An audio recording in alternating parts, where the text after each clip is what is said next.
नमस्कार दोस्तों।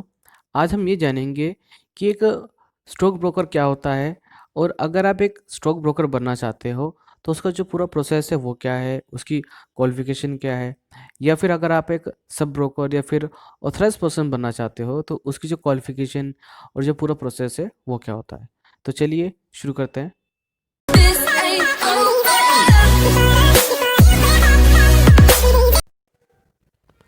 तो सबसे पहले हम ये जानेंगे कि एक स्टॉक ब्रोकर होता कौन है, उसकी क्वालिफिकेशन क्या होती है और आप कैसे एक स्टॉक ब्रोकर बन सकते हो और कौन कौन सी स्किल सेट ज़रूरी है। तो पहले हम ये जानते हैं कि एक स्टॉक ब्रोकर होता कौन है।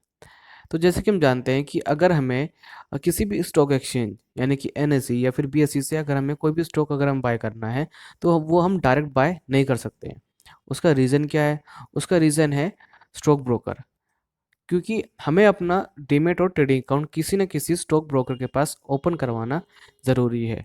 अभी जो स्टॉक ब्रोकर होता है वो ये कोई पर्सन नहीं होता, ये पूरी एक एंटिटी होती है। एंटिटी मतलब एक बिजनेस, यानी कि यहाँ पर हम बात कर रहे हैं एक कंपनी की। तो हम क्या करते हैं, हम किसी स्टॉक ब्रोकर के पास अपने डीमेट और ट्रेडिंग अकाउंट ओपन करवाते हैं। अब जो स्टॉक ब्रोकर होते हैं वो अलग अलग टाइप के होते हैं, तो हम उनके बारे में अभी हम बात नहीं करेंगे। तो यानी कि हम क्या करेंगे, किसी स्टॉक ब्रोकर के पास अपना डीमेट और ट्रेडिंग अकाउंट ओपन करवाएंगे। फिर जो हमारा ब्रोकर होगा वो स्टॉक एक्सचेंज को वो ऑर्डर देगा कि मेरा क्लाइंट इतने स्टॉक या फिर इतनी सिक्योरिटीज वो बाय करना चाहता है इतनी क्वांटिटी में। उसके बाद जाकर हमारा ऑर्डर प्लेस होगा। तो अब आपको समझ में आ गया कि स्टॉक ब्रोकर का जो रोल है वो क्या होता है। अब देखिए, अब अगर आप एक स्टॉक ब्रोकर की अगर आप एक सर्विस ले रहे हो तो यहाँ पर आपको कुछ चार्जेस भी आपको पे करने पड़ेंगे, तो जिसको बोलते हैं हम ब्रोकरेज चार्जेस। और उसके अलावा कुछ और भी चार्जेस होते हैं जो आपको पे करने होते हैं, क्योंकि एक स्टॉक ब्रोकर की जो मेन इनकम होती है वो यही होती है। तो अगर आप एक स्टॉक ब्रोकर बनना चाहते हो तो सबसे पहला काम आपको ये करना है कि आपको सेबी के पास जाना है और रजिस्ट्रेशन के लिए आपको अप्लाई करना है। तो जब आप रजिस्ट्रेशन के लिए आप अप्लाई कर देते हो तो जो सेबी है फिर वो ये देखता है कि क्या आपके पास ऑफिस स्पेस है, इक्विपमेंट है, एक स्टॉक ब्रोकर जो स्टॉक ब्रोकिंग जो फर्म है उसको चलाने के लिए, जैसे कंप्यूटर वगैरह हो गया और बाकी जो सॉफ्टवेयर वगैरह हो गए, और क्या आपके पास इतनी मैन पावर है कि क्या आप ये काम कर सकते हो। तो जब सेबी पूरी तरीके से संतुष्ट हो जाती है कि हाँ उनको ये लगता है कि आपके पास ये तीनों चीज़ें हैं, तो उसके बाद वो अप्रूवल दे देंगी। फिर आपको एक सर्टिफिकेट इशू हो जाएगा।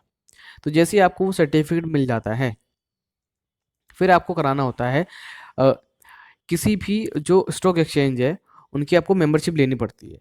तो यहाँ पर जो स्टॉक एक्सचेंज है इंडिया में वो मेन दो हैं, वैसे और भी हैं लेकिन मेन दो हैं, एनएसई और बीएसई।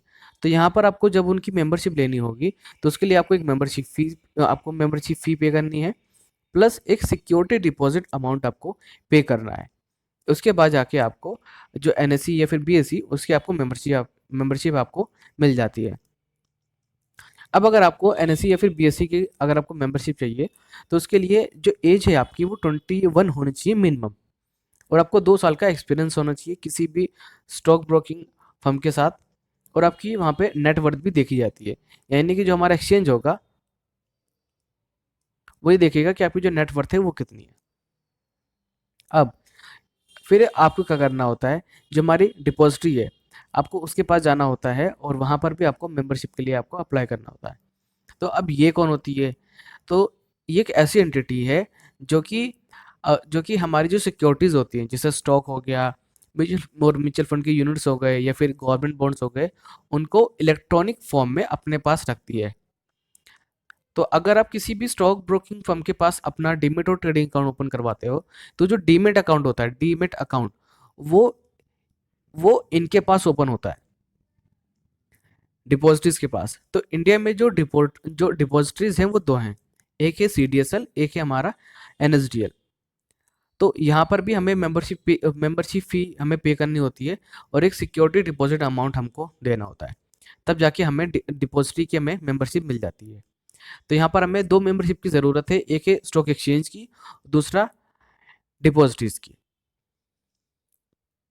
अब इसके साथ साथ आपको जब भी आप किसी क्लाइंट का अपना ट्रेडिंग और डीमैट अकाउंट अगर आप ओपन करेंगे, तो उसका जो रिकॉर्ड है वो भी आपको रखना है। तो वो आपको लेज़र की फॉर्म में आपको रखना होगा।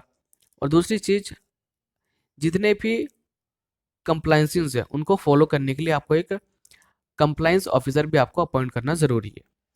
और जैसा कि आप देखते हैं अभी कि जितनी भी स्टॉक ब्रोकिंग फर्म है, चाहे वो ज़रोधा हो, चाहे वो 5 पैसा हो, अपस्टॉक हो, उनके खुद के ट्रेडिंग सॉफ्टवेयर हैं और एप्लीकेशंस भी हैं। तो ये भी आपको डेवलप कराने पड़ेंगे। तो इन सब में आपका जो टोटल खर्चा है वो करीब 2 से 4 करोड़ तक लग जाएगा। यानी अगर आपके पास 2 से 4 करोड़ रुपए हैं, तो आप एक स्टॉक ब्रोकर आप आराम से बन सकते हो। लेकिन जिन लोगों के पास इतना पैसा नहीं है, अब वो क्या करें? तो वो बन सकते हैं सब ब्रोकर या फिर ऑथराइज पर्सन। अब देखिए, ऑथराइज पर्सन कौन होता है? ऑथराइज पर्सन किसी भी सब ब्रोकर का, सॉरी, किसी भी स्टॉक ब्रोकर का सब ब्रोकर होता है, यानी कि वो उनके अंडर में काम करता है। तो अगर मैं सिंपल लैंग्वेज में कहूँ, तो जो ऑथराइज पर्सन होता है वो क्या करता है? वो किसी फर्म के बिहाव पर, यानी जैसे मान लेते हैं ज़रोधा, ज़रोधा का हम एग्जांपल लेते हैं। अगर आप ज़रोधा के अगर आप ऑथराइज पर्सन हो, तो आप क्या करोगे? आप अपने क्लाइंट के जो डीमैट और ट्रेडिंग अकाउंट है वो आप यहाँ पे खुलवाओगे। लेकिन लेकिन वो जो काम कर रहे हो आप, वो ज़रोधा के बिहाफ पे कर रहे हो। वो जो मेन काम है वो ज़रोधा का, लेकिन ज़रोधा ने आपको ऑथराइज पर्सन की जो मेंबरशिप है वो दे रखी है, तो आप उनका अकाउंट आप ओपन कर सकते हो।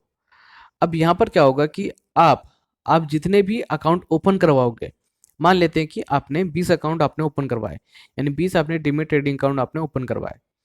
तो इस 20 अकाउंट पे जितना भी ब्रोकरेज जनरेट होगा, मान लेते हैं कि जो ब्रोकरेज जनरेट हुआ वो 1 लाख है। और ज़रोधा ने कहा था आपसे, जब आपका एग्रीमेंट हो रहा था, उन्होंने कहा था कि जितना भी ब्रोकरेज जनरेट होगा आपके द्वारा ओपन किए गए जितने भी डीमैट अकाउंट हैं, उस पे हम आपको कमीशन देंगे 20%। 20%, तो यानी कि 1 लाख का 20%, यानी कि 20,000 रुपये आपके हो गए। तो जितने आप अकाउंट ओपन करवाओगे उस पे जितना ब्रोकरेज जनरेट होगा वो सारा पैसा आपका होगा। तो जो ऑथराइज पर्सन होता है वो इस तरीके से पैसा जनरेट करता है। अब जो सब ब्रोकर होता है वो भी ऐसे ही होता है, बस यहाँ पे जो इनका जो रजिस्ट्रेशन है बस वो थोड़ा सा अलग है। देखिए, अगर आपको ऑथराइज पर्सन बनना है तो आपको कुछ नहीं करना। आपको जिस भी ब्रोकर का आपको ऑथराइज पर्सन बनना है, जैसे अपस्टॉक, ज़रोधा, तो उनकी आप वेबसाइट पे जाइए, वहाँ पे आप चेक कीजिए, ऑथराइज पर्सन का एक वहाँ पे कॉलम होगा या फिर पार्टनर का। तो वहाँ पे आप क्लिक करेंगे तो वहाँ पर आपको बस अपना नाम और फ़ोन नंबर, ईमेल आईडी वगैरह आपको सबमिट करना होगा। फिर वो लोग आपको कॉन्टैक्ट कर लेंगे। कई बार ऐसा होता है कि वहाँ पर आप बस वहाँ पे जाएंगे और अपना फॉर्म सबमिट कीजिए, उसके बाद वो आपसे खुद कॉन्टैक्ट करते हैं, आपको बताते हैं कि कैसे कैसे आपको काम करना होगा और कैसे कैसे आपको कमीशन मिलेगा। तो यहाँ पर जो ऑथराइज पर्सन है वो डायरेक्ट ब्रोकर के पास जाता है, और जो ब्रोकर होता है वो आपका, यानी कि ऑथराइज पर्सन का जितना भी प्रोसेस होता है रजिस्ट्रेशन का, वो सारा वो खुद ही कर देता है। यानी जैसे मान लीजिए, अगर आप एक सब ब्रोकर बनना चाहते हो, तो पहले जाना पड़ेगा आपको सेबी के पास। तो सेबी के पास आपको कराना पड़ेगा रजिस्ट्रेशन। उसके बाद आप किसी भी ब्रोकर के अंडर में आप काम कर सकते हो। लेकिन लेकिन अगर आप ऑथराइज पर्सन बनते हो तो आपका जो ब्रोकर होगा, यानी जिसे ज़रोधा मान लेते हैं, तो ज़रोधा क्या करेगा? ज़रोधा जो भी आपका रजिस्ट्रेशन प्रोसेस होगा सेबी के साथ और जो भी मेंबर्स हैं उनके साथ, वो खुद ही कर देगा। तो अब यहाँ पे जो आपकी जो क्वालिफिकेशन है वो क्या होनी चाहिए? तो उसके लिए आपको 12वीं पास होना ज़रूरी है, और यहाँ पर आपको 2 से 3,000 रुपये कुछ मेंबरशिप फ़ी मतलब आपको पे करनी पड़ती है। और डॉक्यूमेंट में जैसे आधार कार्ड, पैन कार्ड और जो भी आपकी मार्कशीट वगैरह है, बस वो लगती है। और फिर आप एक ऑथराइज पर्सन या फिर आप सब ब्रोकर के तौर पे आप काम कर सकते हो।